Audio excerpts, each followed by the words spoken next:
চরমনাই যে বিরোধিতা যারা করে মূলত এরাও জানে চরমনাই হক, কিন্তু বিরোধিতা করে কেন? বিড়ি যে ধূমপান যে করে সে নিজেও জানে এটা স্বাস্থ্যের জন্য ক্ষতিকর, কিন্তু এরপরও জিজ্ঞেস করবেন যে ভাই অভ্যাস হয়ে গেছে, এটা ছাড়তে পারছে না। তো যারা চরমনাইয়ের বিরোধিতা করে এরাও জানে চরমনাই হক, কিন্তু বিরোধিতা কেন করে? এই যে রক্তে একটু দোষ সমস্যা, এরাও জানে চরমনাই হক, কিন্তু অভ্যাস হয়ে গেছে, এই জন্য এরা এটা ছাড়তে পারতেছে না। আল্লাহ রসুল চাচাকে দাওয়াত দিতে গেলেন ইন্তেকালের পূর্বক্ষণে আবু তালেবকে, কিন্তু আবু তালেব জানে রসুল হক এবং সে আল্লাহ রসুল, এতে কোনো সন্দেহ নাই। কিন্তু ওই যে সমস্যা, প্রেস্টিজ, তার পৌত্তলিক ধর্ম হলো আপনার ওটাকে কি বলে মূর্তি পূজা, আর এখন সে ইসলাম গ্রহণ করলে তার একটা ফেস্টিজের ব্যাপার, মানুষ কি বলবে, এই যে ফেস্টিজের কারণে উনি রসুলকে আর রসুল বলে স্বীকার করতে পারলেন না, কালেমাটা গ্রহণ করতে পারলাম না। এই কিছু কিছু মানুষ আছে চরমনাইকে হক জানে, বুঝে, চিনে, কিন্তু পরিবেশের কারণে বা দলের কারণে চরমনাইয়ের বিরোধিতা করাটা তাদের অভ্যাসে পরিণত হয়েছে। রাত্র 12টার পরে 12:16 থেকে প্রায় 12:45 পর্যন্ত সৌদি আরব থেকে ফোন দেওয়া হয়েছে, এরপরে সাউথ কোরিয়া থেকে, কাতার থেকে, লন্ডন থেকে, নিউ ইয়র্ক থেকে, আজকের বিকেলে ফোন দেওয়া হয়েছে জালকাঠি, রাজাপুর থেকে। এক একজনে এক এক রকম বাজে মন্তব্য এবং বাজে প্রশ্ন, বিভিন্ন হুমকি দামকি আমাকে দিয়েছেন বা বিভিন্ন প্রশ্ন করেছেন। তো এই প্রসঙ্গে এখন আজকের আমি এই ভিডিওটা করার জন্য আপনাদের সামনে হাজির হইলাম। তো মূলত আগে আমি একটা কথা বলি যে ভাই, আমরা যার ব্যাপারেই কথা বলবো তার সম্পর্কে আমাদেরকে আগে একটু জানা দরকার। দ্বিতীয়ত, লোকটা যদি হয় আলেম তাহলে আরো একটু ভেবেচিন্তে তার ব্যাপারে কথা বলা উচিত। আমরা তো এখন হুজুগের বাঙালি, একজনে বলতেছে সাথে সাথে আমরা আরো সাপোর্ট দিচ্ছি। হাদিসের মধ্যে আসছে যখন কেউ গীবত, শেকায়েত, পরনিন্দা, চগলখড়ি শুরু করে তখন শয়তান তার জিহ্বার মধ্যে মধু লাগাইয়া দেয়, যাতে এই গীবত শেকায়েত গুলো শ্রোতাদের কাছে আরো ভালো লাগে। আর এটাই এখন দেশে চলতেছে, গীবত শেকায়েত যে বেশি করে বাহাবাস সে তত বেশি পায়। আল্লাহ তাআলা সূরাতুল মুমিনুনের মধ্যে বলেছেন আল্লাযীনা হুম আনিল লাগওয়ি মুরিদুন, ওই ব্যক্তি কামিয়াব, ওই ব্যক্তি সফলকাম, ওই ব্যক্তি সাকসেস যে অনর্থক কথাবার্তা থেকে নিজেকে নির্লিপ্ত রাখে, অনর্থক কথাবার্তা থেকে, বেহুদা কথাবার্তা থেকে নিজেকে হেফাজতে রাখে, গীবত, শেকায়েত, পরনিন্দা এই সমস্ত অহেতুক কথাবার্তা থেকে যে নিজেকে হেফাজত রাখতে পারে, আল্লাহ তাআলা তাকে মুমিনদের কাতারে গণ্য করবেন এবং তাকে আল্লাহ তাআলা সফলতা দান করবেন, সেটা দুনিয়ায় এবং আখিরাতেও। আশা করি কথাটা আপনারা বুঝতে পেরেছেন। ফতোয়ায়ে বদিউদ্দিনের মধ্যে আসছে, একটা মাসালা বলে দেই, যে কোনো ব্যক্তি যখন কোনো আলেমকে গালি দেয়, হক্কানি আলেমকে গালি দেয়, তখন তার স্ত্রী 3 তালাক হয়ে যায়। কেন 3 তালাক হয়? এই জন্য 3 তালাক হয়, আল্লাহ রসুল বলেছেন ইন্নাল উলামা ওয়ারাসাতুল আম্বিয়া, নিশ্চয়ই আলেম ওলামা হচ্ছে রসুলের উত্তরসূরি, আল্লাহ রসুলের উত্তরসূরি। তো আল্লাহ রসুলের উত্তরসূরি আপনার ছেলেকে যদি কেউ গালি দেয়, আপনি মনে কষ্ট পান, আপনার মনটা খারাপ হয়, তার উপরে আপনার বদদোয়া বা অভিশাপ আসতে পারে। তো আলেম ওলামা হচ্ছে আল্লাহ রসুলের উত্তরসূরি, সেহেতু আলেম ওলামাকে যখন কেউ গালি দেয়, গালিটা মদিনায় চলে যায়, আল্লাহ রসুলকে গালি দেওয়ার শামিল হয়। কারণ আল্লাহ রসুল হাদিস এটাও বলেছেন মান সাফা আলিমান ফাকাদ সাফা আনি ওয়া মান সাফা আনি কানা মাই ফিল জান্নাহ, যে ব্যক্তি একজন আলেমকে মহব্বত, ভক্তি, শ্রদ্ধা সহকারে সালাম মুসাফা করলো, ফাকাদ সাফা আনি, রসুল বলেন সে যেন আমি রসুলের সাথে মুসাফা করলো। ওমান সাফা আনি, যে আমি রসুলের সাথে মুসাফা করলো, কানা মাই ফিল জান্নাহ, সে আর আমি এক জান্নাতে থাকবো। সুবহানাল্লাহি বিহামদি। তো এই হাদিসের রেফারেন্স দিয়ে আমি বলছি যে একজন হক্কানি আলেমকে যখন আপনি গালি দেন, তখন রসুলকে গালি দেওয়া হয় এই রকম, যে কারণ আলেমরা রসুলের উত্তরসূরি, আর এই কারণে রসুলকে যখন গালি দেওয়া হয় তখন কোনো মুমিন বা মুসলমান রসুলকে গালি দিতে পারে না। যদি গালি দেয় সে মুমিন থাকে না, মুসলমান থাকে না, ইমান থাকে না। আর তখন স্বামী গালি দিলে স্বামী হলো বেঈমান, স্ত্রী হলো মুমিনা, তখন এই দুইজনের মধ্যে আর বিবাহ থাকে না। আর বিবাহ যখন থাকে না তখন কি হয়? এটাকে 3 তালাক বলে। এজন্য আলেম ওলামাকে যখন গালি দিবেন, আলেম ওলামার ব্যাপারে যখন বাজে মন্তব্য করবেন, তখন একটু ভেবে চিন্তে কথা বলার চেষ্টা করবেন ইনশাআল্লাহ তাআলা।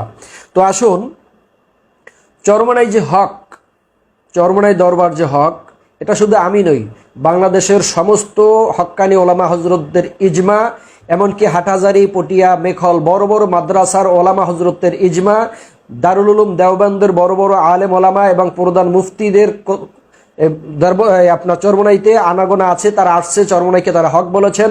সৌদি আরবের গ্র্যান্ড মুফতি, ধর্মমন্ত্রী সহ সকলেই চরমোনাইকে হক বলেছেন। এক্ষেত্রে আমরাও দৃষ্টিকোণ থেকে আমরাও দেখি যে চরমোনাই হকের উপরে আছেন, এজন্য আমরাও চরমোনাই সাপোর্ট করি বা চরমোনাইকে ভালোবাসি, মহব্বত করি। আর চরমোনাই যদি উল্টো পাল্টা করে, এখন যেভাবে আপনাদের সামনে বয়ান আমি আপলোড করতেছি চরমোনাইয়ের পক্ষে বা চরমোনাইকে ভালোবেসে, এর 72 গুণ বেশি বিরোধিতা করব আমি যখন চরমোনাই হক থেকে একটু নড়ে যাবে ইনশাআল্লাহ তাআলা। চরমোনাই যে বিরোধিতা যারা করে, মূলত এরাও জানে চরমোনাই হক, কিন্তু বিরোধিতা করে কেন? বিড়ি যে ধূমপান যে করে সে নিজেও জানে এটা স্বাস্থ্যের জন্য ক্ষতিকর, কিন্তু এরপরও জিজ্ঞেস করবেন যে ভাই অভ্যাস হয়ে গেছে, এটা ছাড়তে পারছে না। তো যারা চরমোনাইয়ের বিরোধিতা করে এরাও জানে চরমোনাই হক, কিন্তু বিরোধিতা কেন করে? এই যে রক্তে একটু দোষ সমস্যা, এরাও জানে চরমোনাই হক, কিন্তু অভ্যাস হয়ে গেছে, এই জন্য এরা এটা ছাড়তে পারতেছে না। আল্লাহ রসুল চাচাকে দাওয়াত দিতে গেলেন ইন্তেকালের পূর্বক্ষণে, আবু তালেবকে, কিন্তু আবু তালেব জানে রসুল হক এবং সে আল্লাহ রসুল, এতে কোনো সন্দেহ নাই। কিন্তু ওই যে সমস্যা, প্রেস্টিজ, তার পৌত্তলিক ধর্ম হলো আপনার ওটাকে কি বলে, মূর্তি পূজা, আর এখন সে ইসলাম গ্রহণ করলে তার একটা ফেস্টিজের ব্যাপার, মানুষ কি বলবে, এই যে ফেস্টিজের কারণে উনি রসুলকে আর রসুল বলে স্বীকার করতে পারলেন না, কালেমাটা গ্রহণ করতে পারলাম না। এই কিছু কিছু মানুষ আছে চরমোনাইকে হক জানে, বুঝে, চিনে, কিন্তু পরিবেশের কারণে বা দলের কারণে চরমোনাইয়ের বিরোধিতা করাটা তাদের অভ্যাসে পরিণত হয়েছে, এটা ছাড়া আর কিছু না। এবার আসুন, বিভিন্ন দেশ থেকে যে আমাকে প্রশ্নগুলো করা হয়েছে, এর মধ্যে 1 নাম্বার একটা প্রশ্ন হলো, চরমোনাইকে বলা হয়েছে মুনাফিক, বাটপার, চিটার এবং দোচট্টা বলা হয়েছে চরমোনাইকে। আমি বুঝছি তার এই কথাটা বলে যে লোকটা বরিশালের এলাকারই হবে, হয়তো সে সৌদি আরব থাকে। যে মুনাফিক, ভাই একজন মুমিন, একজন মুসলমানকে আপনি মুনাফিক বলবেন, এটা আপনাকে আগে মুনাফিক হওয়ার কোনো সিমটম, আলামত তার মধ্যে আছে কিনা? আমি তো জানি আজ পর্যন্ত চরমোনাইয়ের শায়েখ কখনো ওয়াদা মিস করেন নাই, কারো সাথে ওয়াদা ভঙ্গ করেন নাই। হ্যাঁ, যদি 2-1টা মাহফিলের প্রোগ্রাম অসুস্থতার কারণে হয়ে থাকে সেটা ভিন্ন ব্যাপার, কিন্তু বিভিন্ন দলের যে উনি এই দলে গেছেন, এই দলের সাথে ওয়াদা করেছেন, এই দলে যান নাই, এই দলে থাকেন নাই, এইরকম কোন ওয়াদা মিস ওনারা করেন নাই, কারণ এইরকম মুনাফিকি ওনারা কখনো করার লোক নন।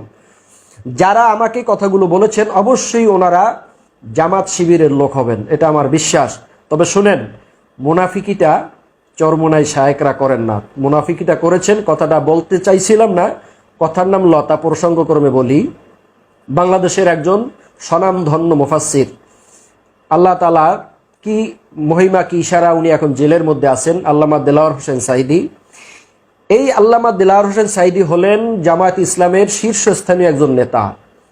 এই আল্লামা দেলাওয়ার হোসেন সাইদি সাহেব কিন্তু ইসলামী আন্দোলনের প্রথম একজন সদস্য ছিলেন, প্রথম উনি সদস্য ছিলেন ইসলামী আন্দোলনের, এবং ওনার সিগনেচার সহ ইসলামী আন্দোলনের কর্মীদের কাছে, নেতাদের কাছে, সাংগঠনিক মূল নেতাদের কাছে তার এই লিখিত কপি এখনো আছে। ওনার ভাষণ দেওয়ার কথা ছিল সম্মেলনে ইসলামী আন্দোলনের, কিন্তু মতিউর রহমান নিজামী এবং গোলাম আজম সাহেব, আল্লাহ ওনাদেরকে জান্নাত নসিব করুন, ওনারা ওনাকে পাকিস্তান পাঠিয়ে দিলেন। মুনাফিকি কারা করেছে বলেন? মুনাফিকি কে করেছে? এই আল্লামা দেলাওয়ার হোসেন সাইদি সাহেব হুজুর, আল্লাহ ওনাকে মাফ করুন, রহম করুন, দোয়া করি। আমার ছাত্র জীবনে আমি বহুবার ওনার বয়ান শুনেছি, আর উনি একটা কথা বলতেন যে বাংলাদেশে একজন ধর্ম ব্যবসায়ী পীর নামে কলঙ্ক, মহিষের চামড়ার মতো তার চেহারাটা কালো, শরীরটা কালো, বয়ানের মধ্যে ফাঁস করে, শুধু কান্দে, এটা একটা বেয়াদব, এরকম কথা সে বহুবার বলেছে আল্লামা দেলাওয়ার হোসেন সাইদি সাহেব। হয়তো সে দলের নেতা হিসেবে বা রাগ গোস্সার কারণে একজন আল্লাহর ওলিকে সেই গালিগুলো দিয়েছে, আমি বহুবার শুনেছি। কিন্তু আমি বলবো, আল্লামা দেলাওয়ার হোসেন সাইদি সাহেব হুজুর যদি জেলখানা থেকে যে কোনোভাবে একটু যদি সময় নিয়ে চরমোনাইয়ের জমিনে যাইয়া যদি আল্লাহর কুতুবের রওজাটা, কবরটা জিয়ারত করে যদি একটু ক্ষমা চাই আসতেন, ক্ষমা চাওয়া তো আর আসলে মারাত্মক কোনো অপরাধ না, বড়দের কাছে ক্ষমা চাওয়াটাই স্বাভাবিক, কারণ সে তো তার বয়সেও বড়, এলেমের দিক থেকেও সে অনেক ঊর্ধ্বে। চরমোনাইয়ের ফজলুল করিম সাহেব রহমতুল্লাহ আলাই, সাইদি সাহেব হুজুর যদি সেখানে কবরের পাশে যাইয়া একটু জিয়ারত করে ক্ষমা চাই আসতেন, আমার মনে হয় আল্লাহ তাআলা তার উপর একটু রহম করতেন, কারণ সে যে ভাষা ব্যবহার করেছে এতে আল্লাহর ওলি অবশ্যই কষ্ট পেয়েছেন, এটা আমার বিশ্বাস। আপনারা কে কি মনে করেন আমার জানা নাই, তবে মানুষ মাত্র ভুল হইতেই পারে। সাইদি সাহেব হুজুর ভুল করবেন না বা চরমোনাই পীর সাহেব ভুল করবেন না, এটা কথা না। আমাদের আব্বাজান আদম আলাইহিস সালাম তো ভুল করে আসছেন, তাহলে ভুলের ঊর্ধ্বে তো আমরা নই। তাহলে এখানে দেলোয়ার সাইদি সাহেব হুজুরকে ছোট করার আমার মূল লক্ষ্য না, মূল লক্ষ্য হলো মানুষ যখন বড় মাপের হয় তার ভুলটাও কিন্তু তখন বড় মাপের হয়, এটাই স্বাভাবিক। তো মুনাফিকি কিন্তু চরমনের পিছে হুজুরা করেন নাই, মুনাফিকি আপনারাই করেছেন। একটা সময় আওয়ামী লীগের ছত্রছায়া আপনারাই ছিলেন, তখন মনে হয় তাদের পায়ের বৃদ্ধাঙ্গুল থেকে মধু বের হয়েছিল, আর এখন আওয়ামী লীগের পা থেকে আগুনের ঝলকানি বের হচ্ছে, এই জন্য আপনারা সেখানে আশ্রয় নিতে পারছেন না।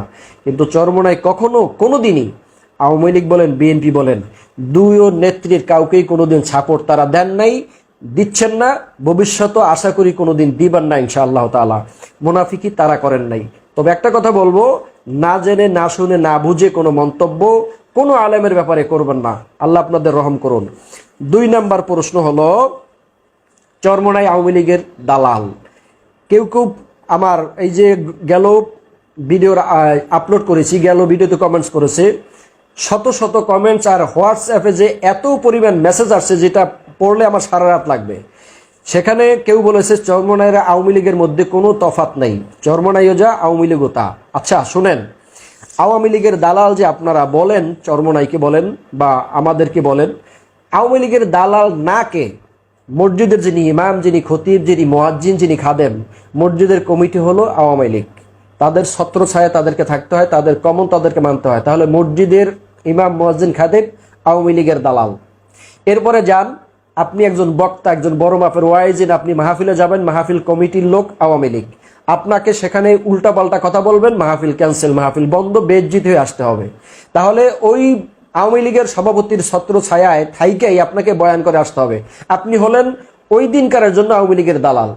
আপনি যাবেন নৌকা পার হয়ে খেয়াঘাট থেকে, খেয়াঘাটের যারা ইজারাদার এরা আওয়ামী লীগ, আপনি সেখানে আওয়ামী লীগের তত্ত্বাবধানে আপনাকে কাজ করতে হবে। আপনি যাবেন বাস স্টেশনে, সেখানে সমিতির লোক আওয়ামী লীগ। আপনি যাবেন লঞ্চে, সেখানের লোকজন আওয়ামী লীগের, ঘাটের লোকজন আওয়ামী লীগের, কমিটির লোকজন আওয়ামী লীগের। আপনি কোথায় যাবেন আওয়ামী লীগ ছাড়া বলেন? তো শুধু চরমনাইকে মনে হয় কি দুর্বল পেয়েছেন? এতটা দুর্বল মনে করা ঠিক না। প্রত্যেকটা লোক বাংলাদেশের আওয়ামী লীগের দালালি করছেন আপনারা। আওয়ামী লীগের দালাল শুধু চরমনাই না, প্রত্যেকটা মানুষ, প্রত্যেকটা আলেম, প্রত্যেকটা বিরোধী দলও আওয়ামী লীগের দালালি করে দেশে থাকতেছেন। শুধু শুধু একটা লোককে একতরফাভাবে দালালি বলে গালি দেওয়াটা ঠিক নয়। এজন্য আমি বারবার বলি, একটু হিসাব করে জবানকে সামলিয়ে কথা বলা উচিত। 3 নাম্বার যে প্রশ্নটা করা হলো, এরা বলছে যে আপনারা অবৈধ সরকারের সাপোর্ট করেন কেন? এটা ভোটচোর সরকার, অবৈধ সরকার। আমাকে প্রশ্ন করা হয়েছে আপনারা তাদের ছত্রছায়ায় নির্বাচন করেন কেন? আমি বললাম যে আওয়ামী লীগ সরকার, একে তো আপনারাও সরকার হিসেবে মানছেন, বলছেন না উনি তো অবৈধ সরকার। আমি বলছি যে অবৈধ সরকার, আপনি তো নিজে সরকার শব্দটা বলতেছেন। অবৈধ যদি বলতেন যে শেখ হাসিনা অবৈধ, এতটুকু বলে থাকতেন তাহলে বুঝতাম। আপনি তো সরকার বলে তাকে গণ্য করছেন, অবৈধ হোক আর বৈধ হোক, আপনি তাকে সরকার বলে মেনে নিচ্ছেন। বাংলাদেশের বর্তমান সরকার সে যেভাবেই হোক, সে বাংলাদেশ সরকার, এখন তাকেই মেনে নিচ্ছেন আপনারা।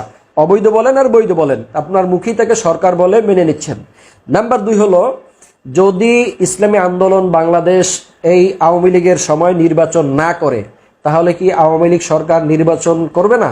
বরং তার জন্য আরো সুবিধা হবে যে কিছুদিন আগে করোনার সময় অটো পাস সিস্টেম চালু হয়েছিল, এই আওয়ামী লীগ সরকার অটো নির্বাচনে পাশ হয়ে যাবে। তখন তাদের আরো আর্থিক খরচটা কম লাগবে, ব্যস্ততা কম হবে, তাদের পেরেশানি কম লাগবে। কাজী এই সরকারের আমলে হোক আর যার আমলেই হোক, আপনাকে নির্বাচনে আসতে হবে। তাতে কেউ প্রতিদ্বন্দ্বী করুক আর না করুক। চরমনাই তো আওয়ামী লীগকে দেখে নির্বাচন করে না, বিএনপিকে দেখে নির্বাচন করে না। তার টার্গেট হলো আল্লাহর হুকুম, রসুলের আদর্শই জমিনে বাস্তবায়ন করা। এটাই হলো তার মূল লক্ষ্য এবং উদ্দেশ্য। কাজেই আমি আপনাদেরকে বলবো, চরমনাইকে আওয়ামী লীগের দালাল বলে গালি দেওয়ার কোনো সুযোগ আপনাদের নাই। নাম্বার 4 হলো, আমাকে বলা হলো আপনি একজন মুফতি সাহেব হয়ে হাত পাখার সাফাই গাইলেন কেন? এই যে দেখেন, এখানে টার্গেট করা হয়েছে আমি চরমনাইয়ের দালাল। চরমনাইয়ের দালাল, চরমনাই যদি হক হয়, চরমনাই যদি হক হয়, তাহলে চরমনাইয়ের দালালি করা তো আমার জন্য ভাগ্যের ব্যাপার, সৌভাগ্য। চরমনাই আমার আসলে কোনো রক্তের সম্পর্ক না, চরমনাইয়ের সাথে আমার কোনো আন্ডারস্ট্যান্ডিং নাই। তারপরে আমার চরমনাইয়ের আমি কোনো বড় ধরনের কোনো কর্মীও নই, চরমনাইয়ের সাথে আমি অত দলীয় ওতপ্রোতভাবে জড়িতও নই। আমি একজন আলেম হিসেবে একজন আলেমকে, হক্কানি পীরকে গালিগুলুজ করছি বিদায় আমার নৈতিক দায়িত্ব, আমার আকলে বাধা আসছে যে এই ব্যাপারে আমার মুখ খোলা দরকার। এই জন্য আমি কথাটা বলছি। চরমনাইয়ের হাত পাকার সাফাই আমি গাই নেই। চরমনাইয়ের হাত পাকা আমি শুরুতে বলছিলাম, শুধু হাত পাকা নয়, একজন আলেম যদি সে জমিনে আল্লাহর হুকুমত বাস্তবায়ন করতে চায়, রসুলের আদর্শ বাস্তবায়ন করতে চায়, আপনি দেখেন যে সে যে কোনো মার্কা নিয়ে হোক, চরমনাই ছাড়াও যদি কোনো ব্যক্তি দেখেন যে সে আসলে আলেম মানুষ, সে জনগণের মাল চুরি করবে না, সে খুন করবে না, ডাকাতি করবে না, জেনা ব্যভিচার করবে না, এতিমের মাল খাবে না, জমি জমা জবরদখল করবে না, জুলুম নির্যাতন করবে না, তাহলে এই লোকের উপরে তো আপনাদের একটা আস্থা থাকে, তাহলে এই লোকটাকে আপনারা নির্বাচিত করেন। এটা হলো আমার মূল লক্ষ্য। চরমনাই আমার মূল লক্ষ্য না। এরপরে আরেকটা কথা হলো, আপনার এলাকায় যদি 5 জন ক্যান্ডিডেট বা নির্বাচনের প্রার্থী থাকে, তাদেরকে সকলকে আপনারা চিনেন। ভাই, দুনিয়াটা হলো ক্ষণস্থায়ী জিন্দেগি। আপনি যারে ভোট দিবেন, আপনার বোর্ডের সহযোগিতায় যদি লোকটা প্রার্থী সফল হয়, নির্বাচিত হয়, এই লোকটা যত চুরি করবে, জেনা ব্যভিচার করবে, মদ পান করবে, সুদ খাইবে, ঘুষ খাইবে, অবিচার, অন্যায়, অনাচার করবে, প্রত্যেকটা অপকর্মের ভাগ কিন্তু আপনি পাবেন এবং এর জবাবদিহি হাসরের ময়দানে আপনাকে করতে হবে।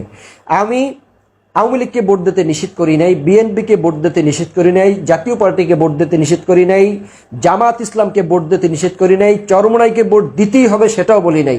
আমি বলেছি যেই ব্যক্তির দ্বারা সমাজে শান্তি আসবে, চুরি হবে না, জেনা হবে না, খারাপি হবে না, নষ্টামি হবে না, পর্দার বরখেলাপ হবে না, মানুষ সুখে শান্তিতে থাকার মতো পরিবেশ সে তৈরি করতে পারবে, এমন একজন দিনদার মুত্তাকি লোককে আমরা নির্বাচিত করব। আল্লাহ তাআলা বলছেন, ওয়াজআলনা লিল মুত্তাকিনা ইমামা। আল্লাহ তাআলা যেন এমন ইমাম বা নেতা আমাদেরকে আল্লাহ তাআলা দান করেন।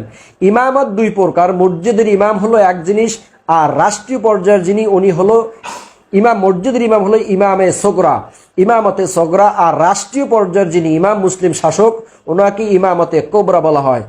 কাজী ওয়াজআলনা লিল মুত্তাকিনা ইমামা বলতে ইমামতে কোবরা অর্থাৎ রাষ্ট্রীয় পর্যায়ের সমাজের জনপ্রতিনিধি যারা, ওনাদেরকে ওয়াজআলনা লিল মুত্তাকিনা ইমামা বলা হয়। আল্লাহ তাআলা যেন এমন নেতাকে আমাদেরকে নির্বাচিত করেন, এমন নেতা আমাদেরকে আল্লাহ তাআলা দয়া করে ভিক্ষা দেন। মুসলমানদের দেশ যেন মুসলমান ঈমান আমল নিয়ে থাকতে পারে। ভাইরা আমার, শেষ পর্যায়ে এতটুকু অনুরোধ করব, আপনারা অনেকেই আমাকে গেল ভিডিওটায় গালি দিয়েছেন, গালমন্দ করেছেন, আওয়ামী লীগের দালাল বলেছেন, চরমনাইয়ের বহুত কিছু বলেছেন। আমি আপনাদের জন্য দোয়া করব, কোনো অভিশাপ বা বদ্দোয়া আমি আপনাদেরকে দিব না, আপনাদের জন্য দিল থেকে দোয়া করি। কারণ দোয়া হচ্ছে সবচেয়ে বড় একটা হাতিয়ার। আদ-দুআউ মুখুল ইবাদা, আদ-দুআউ হুয়াল ইবাদা, আত-তাকদিরু লা ইয়ারুদ্দু ইল্লা দুআ। দোয়া সম্পর্কে অসংখ্য হাদিস আল্লাহ রাসূল বয়ান করেছেন। আপনাদের জন্য আমি প্রাণ খুলে দোয়া করি, আল্লাহ তাআলা যেন আপনাদেরকে সহিহ সুমুজ দান করেন। আমি চাই আপনারাও আল্লাহ তাআলার কাছে চান যে আল্লাহ তাআলা যেন আমাদের ঈমান ও আমল নিয়ে এই আল্লাহর জমিনে বেঁচে থাকার তৌফিক দান করেন, হকের উপরে থাকার তৌফিক দান করেন। চরমনের সাফাই গাই নেই, আমি হকের কথা বলছি। হকের উপরে সকলকে যেন প্রতিষ্ঠিত থাকার তৌফিক আল্লাহ দান করেন, সকলকে পরিপূর্ণ হেদায়েত আল্লাহ নসিব করেন। আমিন। ওমা তৌফিক ইল্লা বিল্লাহ। আসসালামু আলাইকুম ওয়া রাহমাতুল্লাহি ওয়া বারাকাতুহু।